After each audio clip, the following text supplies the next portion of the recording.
कृषि शिक्षा की जानकारी के लिए साई एग्री एक्सपर्ट के चैनल को सब्सक्राइब करें व बेल आइकन को दबाना बिल्कुल ना भूलें।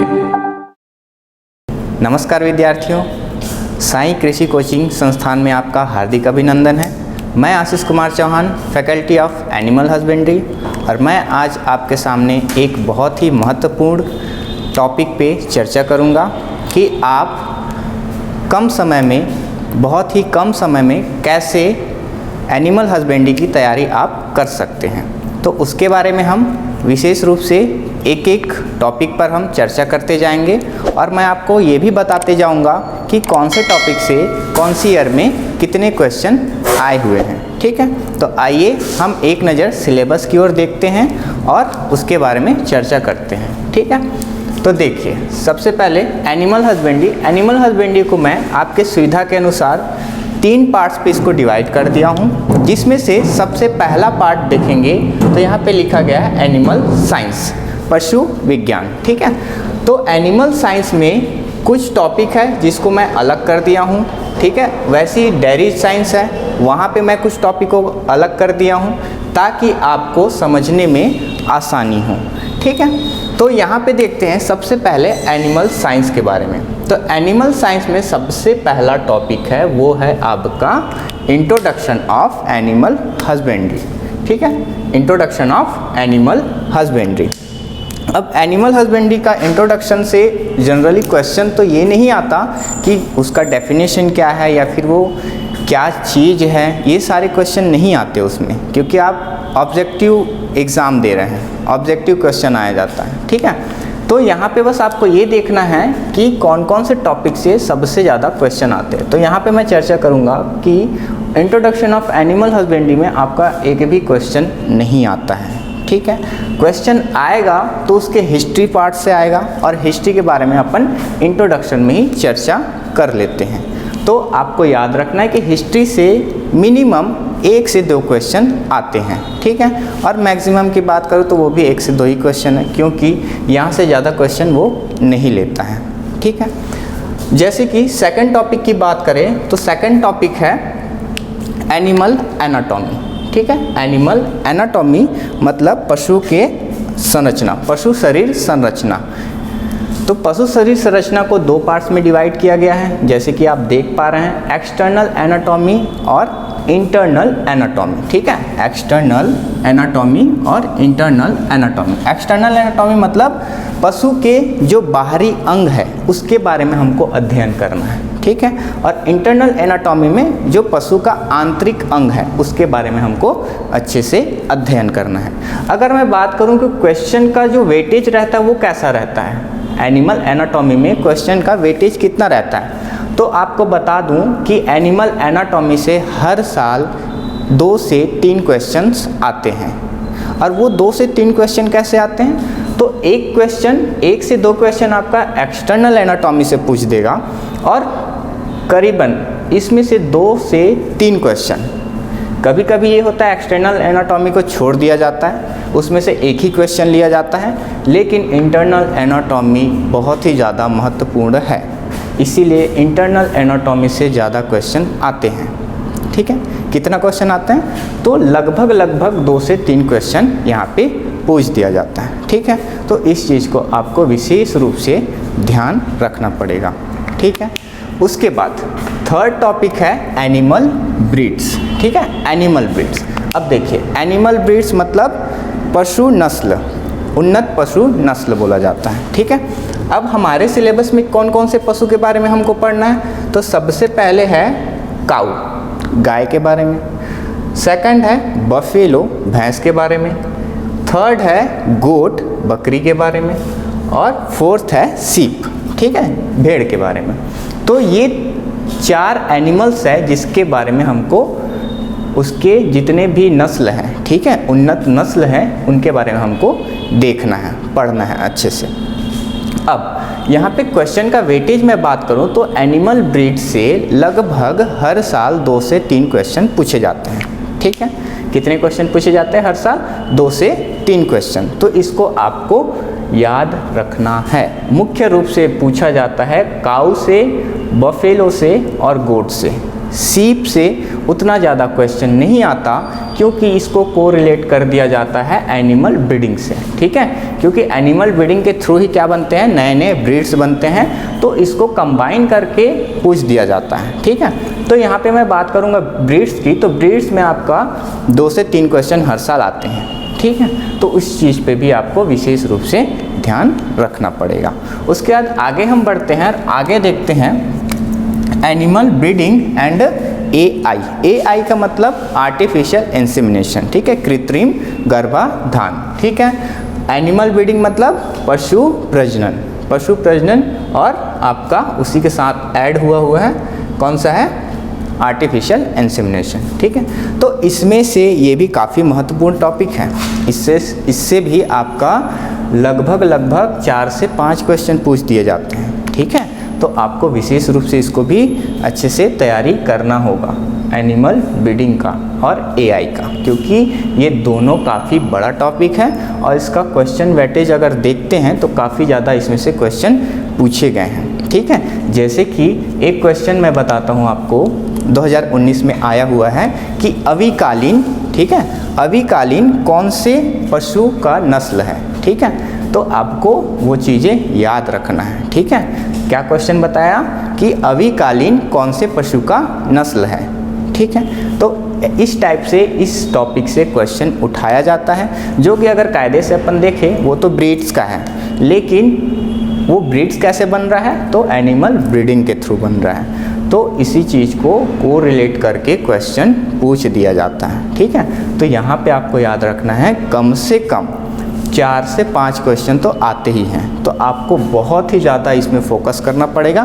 ताकि आपको इसमें से एक भी क्वेश्चन नहीं छूटना चाहिए, ठीक है। चलिए अपन आगे देखते हैं और 5वें टॉपिक की ओर बढ़ते हैं, जिसका नाम है care and management of animal. देखिए, care and management of animal से ये तात्पर्य है कि जितने भी पशु रहते हैं उनको एक विशेष रूप से रखते हैं, उसको रखा जाता है, उसके लिए हाउस बनाया जाता है, घर बनाया जाता है और उसकी देखभाल अच्छे से की जाती है। तो ये सारी चीज़ों को हम साइंटिफिक रूप से किस प्रकार से करें ताकि उनको अच्छे से हम मैनेज कर सकें, ठीक है। तो इसके बारे में हमको केयर एंड मैनेजमेंट के बारे में पढ़ना होता है, ठीक है। यहाँ पे भी बहुत सारे, क्योंकि ये बहुत बड़ा टॉपिक है और यहाँ से भी लगभग क्वेश्चन का वेटेज रहता है 4 से 5 क्वेश्चन का, ठीक है, क्योंकि ये बहुत बड़ा टॉपिक है। इसी के अंदर हम देख सकते हैं कि जितने भी एनिमल्स होते हैं उसको कौन कौन से हाउसिंग सिस्टम उसके अंतर्गत रखा जाता है, कितने संख्या में रखा जाता है, ठीक है। ये सारी चीज़ें आपको याद रखना है इसमें, ठीक है। उसके बाद नेक्स्ट टॉपिक की अगर बात करूं तो जजिंग ऑफ कैटल, ठीक है। अब जजिंग ऑफ कैटल से ये तात्पर्य है कि बहुत सारे जितने भी कैटल्स हैं, ठीक है, उसको हम किस प्रकार से जांच कर सकें। तो उसमें बहुत सारे हैं, जैसे कि अगर बात करूं तो उसका एज, ठीक है, एज से क्वेश्चन आता है कि पशु की आयु जांच करने के लिए सबसे अच्छा मेथड कौन सा है। तो आपको याद रखना है, ठीक है, कौन कौन से मेथड्स होते हैं। 2-3 मेथड्स है, वैसे तो 5 मेथड्स है, लेकिन हमको 2 या 3 मेथड्स है जो बहुत ज़्यादा इंपॉर्टेंट है, वहीं से क्वेश्चन आता है, तो उसके बारे में हमको याद रखना है अच्छे से, ठीक है। और भी है इसमें बहुत सारे टॉपिक्स हैं अंदर में, जिसके बारे में अपन चर्चा कर लेते हैं, अभी कर लेते हैं, ठीक है। जैसे कि मैं आयु की बात किया, ठीक है। उसके बाद एक क्वेश्चन है सेफर फार्मूला, ठीक है, ये करीबन 2018 का क्वेश्चन है कि पशु की शरीर का भार ज्ञात करने के लिए कौन से फार्मूले का उपयोग किया जाता है। तो आपको याद रखना है सेफर फार्मूला का, ठीक है। तो इस प्रकार से इसमें से क्वेश्चन उठाया जाता है। तो जजिंग ऑफ कैटल से लगभग 2 से 3 क्वेश्चन पूछ दिए जाते हैं, ठीक है। तो आपको इसको भी विशेष रूप से ध्यान रखना है। उसके बाद फीड एंड फीडिंग, ठीक है, जिसमें अपन nutrition, rationing, ideal rationing, productive rationing, ठीक है, और ग्रोथ राशनिंग, ये सारी चीज़ें के बारे में अपन को राशन में देखना है। न्यूट्रिशन तो आपको पता ही है कि न्यूट्रिशन कौन कौन से है, बहुत ज़्यादा इंपॉर्टेंट है, जैसे प्रोटीन, फैट्स, कार्बोहाइड्रेट, है ना, ये सारी चीज़ें एनिमल्स को चाहिए, क्योंकि अच्छा ग्रोथ और अच्छा प्रोडक्शन के लिए ये सारी चीज़ें हमको देना पड़ेगा। तो इसमें और भी बहुत सारे अंदर में टॉपिक है, जैसे साइलेज हो गया, हे हो गया, ये सारी चीज़ों के बारे में पूछा जाता है आपके एग्ज़ाम में, तो ये भी काफ़ी अच्छा वेटेज रखता है क्वेश्चन का। तो यहाँ से लगभग 2 से 3 क्वेश्चन आ जाता है, ठीक है। तो इसको आपको विशेष रूप से ध्यान रखना पड़ेगा। उसके बाद बात करते हैं एनिमल डिजीज़, ठीक है, पशु रोग के बारे में। तो पशु रोग से अभी तक लगभग प्रतिवर्ष, ठीक है, प्रतिवर्ष लगभग 4 से 5 क्वेश्चन पूछे ही जाते हैं, ठीक है।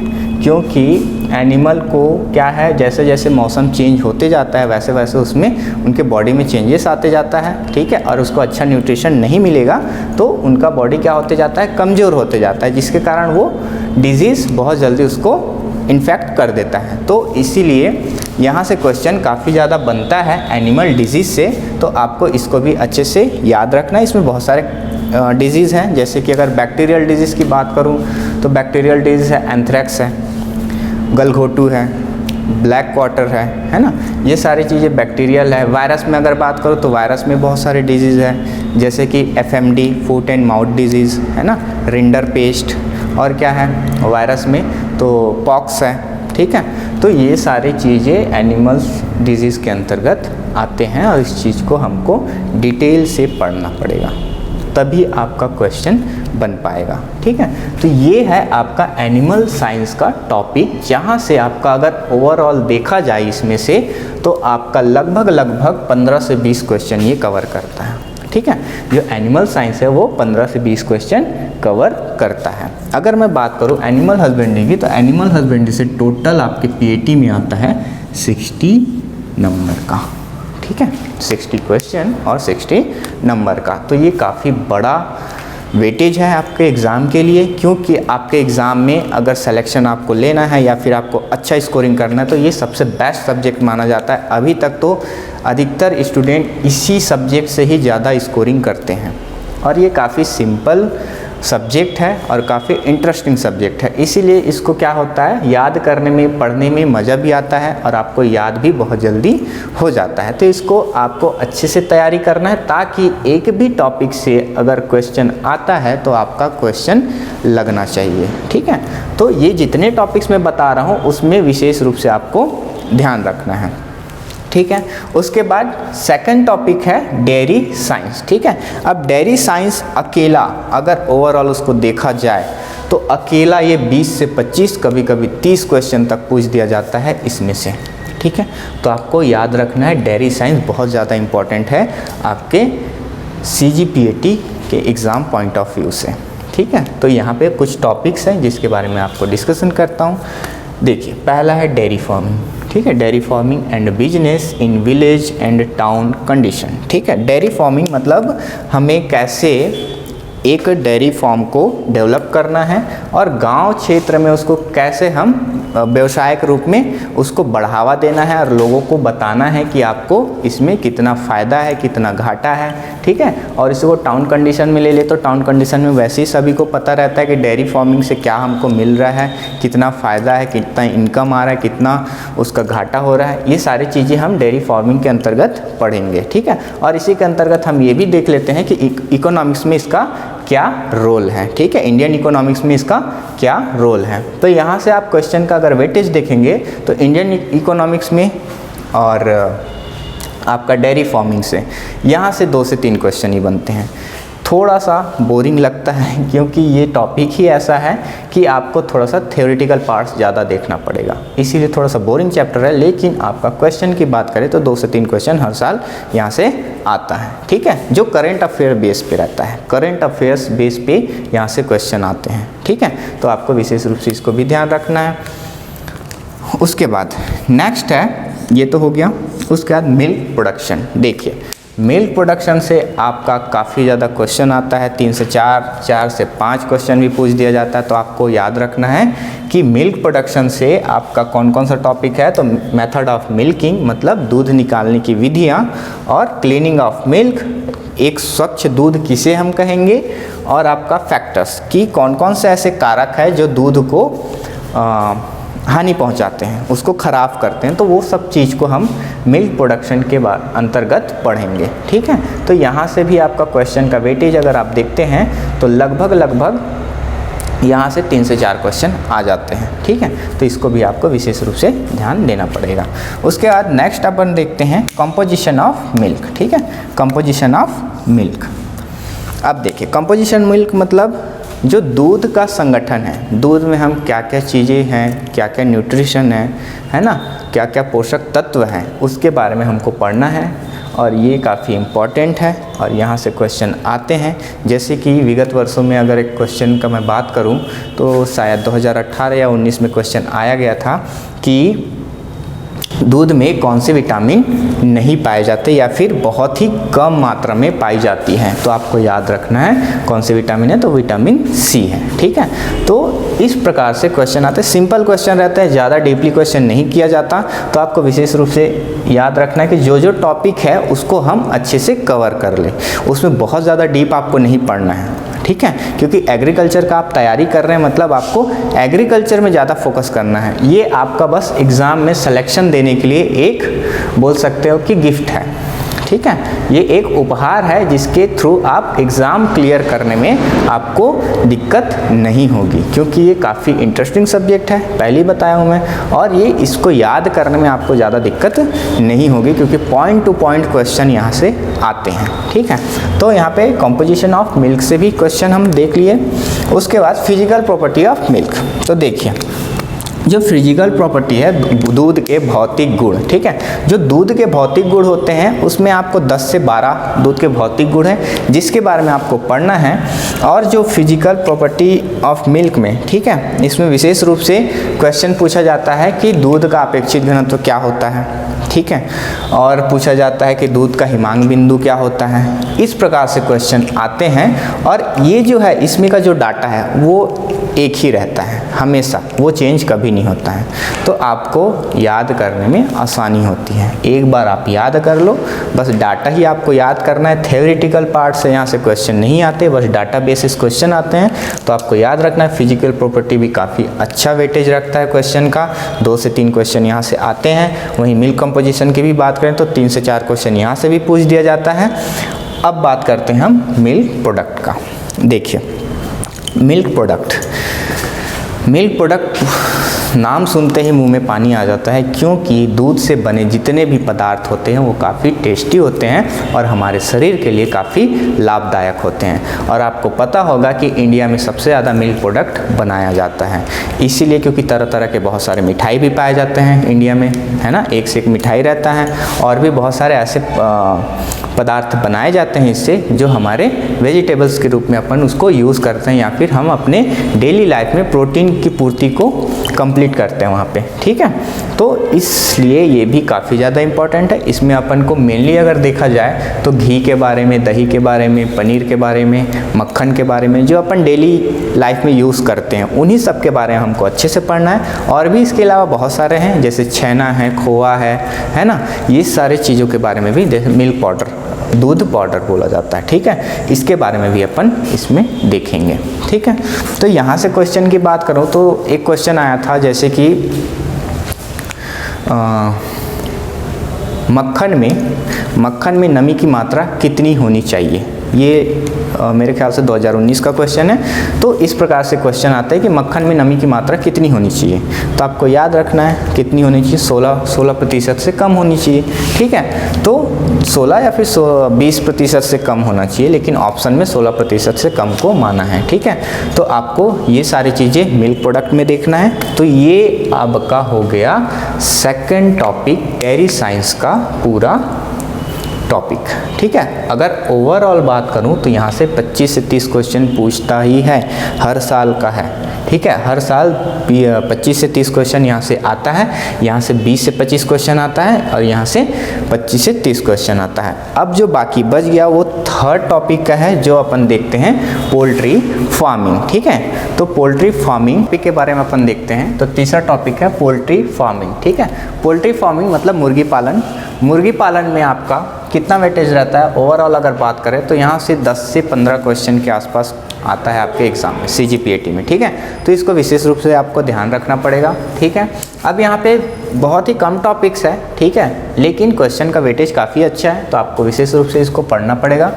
अब देखो यहाँ पे इंट्रोडक्शन एंड स्कोप के बारे में, ठीक है, इंट्रोडक्शन एंड स्कोप। तो इंट्रोडक्शन जनरल सी बात है कि मुर्गी पालन जो किया जाता है वो किस प्रकार से हमको करना चाहिए, किस किस बातों को हमको विशेष रूप से ध्यान देना चाहिए और उसके क्या स्कोप है। स्कोप से ये मतलब है कि अगर हम मुर्गी पालन कर रहे हैं तो उसका अभी वर्तमान समय में हमको कितना इनकम हमको मिल रहा है उससे, या फिर उससे कितना हमको घाटा भी हो रहा है, उसके बारे में हमको अच्छे से पढ़ना पड़ता है। और इसी के अंतर्गत हमको करंट अफेयर्स का भी क्वेश्चन पूछ दिया जाता है, ठीक है। जैसे कि 2019 में एक क्वेश्चन आया था कि अंडा उत्पादन में कौन सा देश सर्वप्रथम मतलब पहले स्थान पे है, ठीक है, अंडा उत्पादन में कौन सा देश सबसे प्रथम स्थान पे है। तो आपको इस प्रकार से क्वेश्चन पूछा जाता है। इसका आंसर चाइना था, ठीक है, क्योंकि चाइना सबसे ज़्यादा पूरे वर्ल्ड में एग प्रोडक्शन करता है, ठीक है। अब देखो सेकंड जो टॉपिक है, अगर यहाँ पे वेटेज अगर बात करें introduction and scope and Indian economics में इसका क्या रोल है, वहाँ से आपका 2 से 3 क्वेश्चन हमेशा पूछा जाता है, क्योंकि करंट अफेयर बेस्ड क्वेश्चन रहता है, प्लस इसके क्या फ़ायदे हैं क्या घाटे हैं वहाँ से भी क्वेश्चन रहते हैं। तो यहाँ पे 2 से 3 क्वेश्चन या फिर 1 से 3 क्वेश्चन तक, ठीक है, 2 से 3 क्वेश्चन तक यहाँ पे पूछ दिया जाता है। तो आपको इसको पढ़ लेना है, छोटा सा रहता है, ज़्यादा कुछ नहीं है। उसके बाद नेक्स्ट है इम्पॉर्टेंट ऑफ ब्रीड्स। जैसे कि हम काऊ के बारे में देखे, काऊ का ब्रीड्स देखे है ना, बफेलो, सीप, गोट, ये सब के ब्रीड्स के बारे में अपन पढ़ते हैं। उसी प्रकार से जो मुर्गियों की एक उन्नत नस्लें होती है जिनसे हमको बहुत ज़्यादा फ़ायदा होता है अगर हम पोल्ट्री फार्मिंग कर रहे हैं तो इसके बारे में हमको विशेष रूप से ध्यान देना पड़ता है और यहाँ से भी क्वेश्चन पूछे जाते हैं। विगत वर्ष 2019 में अगर क्वेश्चन की बात करें तो क्वेश्चन आया था कि ऐसा कौन सा ब्रीड है, मुर्गी का ऐसा कौन सा नस्ल है जो सबसे ज़्यादा अंडा उत्पादन करती है, ठीक है। तो आपको याद रखना है कौन सी ब्रीड है, तो है वाइट लेग हॉर्न, ठीक है।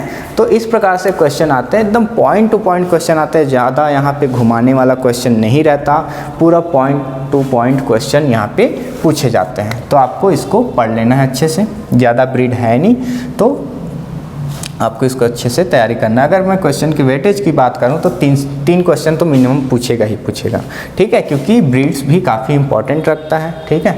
तो ब्रीड से 2 से 3 क्वेश्चन आएगा ही। उसके बाद हैचिंग ऑफ एग, तो हैचिंग ऑफ एग ये प्रोसीजर है एक, ठीक है, अंडे से चूजा निकलने का जो प्रोसीजर है इसके बारे में अपन को पढ़ना पड़ता है। इसमें हम नेचुरल जो देखते हैं, नेचुरल कैसे होता है, और आर्टिफिशियल में, आर्टिफिशियल से बात है सीधा सीधा मशीन का यूज़ करके, ठीक है। तो दोनों मेथड्स में हमको किससे लाभ हो रहा है, किससे क्या घाटा हो रहा है, ये सारे बातें हमको मतलब जो चीज़ें हैं इनमें हमको वहीं से क्वेश्चन पूछा जाता है। तो थोड़ा सा थ्योरेटिकल पार्ट्स है, लेकिन यहाँ से क्वेश्चन 2 से 3 क्वेश्चन आएगा ही आएगा, तो आपको इसको भी पढ़ लेना है, ठीक है।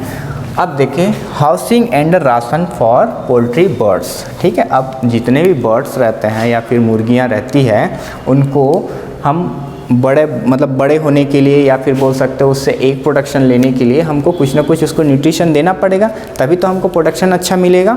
तो उसके बारे में हमको पढ़ना है कि कितना न्यूट्रिशन उसको देना है, कितना उसको फीडिंग कराना है, और जो उसके रहने की जो व्यवस्था है वो कैसे रखना चाहिए। हमको कम से कम खर्चे में हमको ज़्यादा से ज़्यादा मुर्गियों को एक साथ स्वस्थ रूप में हम कैसे पाल सकते हैं, इसके बारे में हमको पढ़ना रहता है। और यहाँ से क्वेश्चन आप देखेंगे तो 2 से 3 क्वेश्चन हमेशा पूछा जाता है आपके हाउसिंग एंड राशनिंग से, ठीक है, पोल्ट्री में।